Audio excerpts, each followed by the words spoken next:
business. The tourism sector has been hard hit by COVID-19 pandemic, and with the easing of restrictions, hotels are set to reopen fully on Monday, June 15. Inshirado took a trip to the Labadi Beach Hotel to observe preparations ahead of reopening. And it's not only about the fact that people aren't coming in because of the lockdown, but also it would be counted in terms of human capital. How have you managed that?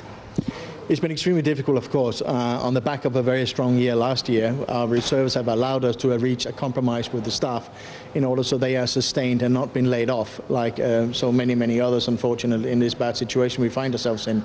But it's something we've been able to maintain so far, and now that we are looking at reopening again, I'm delighted to say we hope that we have weathered the worst of the storm.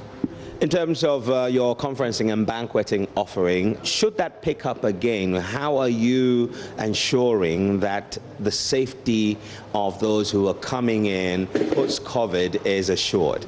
The short answer is yes, indeed. That part of it has been devastating as well, because we are busy throughout the year.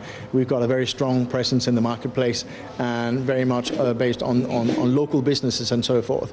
In order to ensure that they feel confident and they feel secure here, obviously we put all the measures that you can think of in place to ensure that people have a safe environment. So from safe distancing to all the all-knowing temperature checks, sanitizing, hand washing and masks and so forth is very much in place. The most important aspect for us, especially in the conference department, would be in the social distancing. So we've had to relook at a whole setup structure in our conference and banqueting department to ensure that we are complying with all the rules, and we are doing that famously.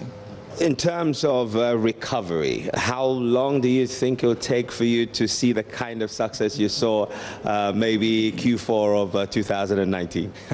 Where's your crystal ball? I think that Q4 we should see some sort of recovery for sure. If it's back to the days of last year, no.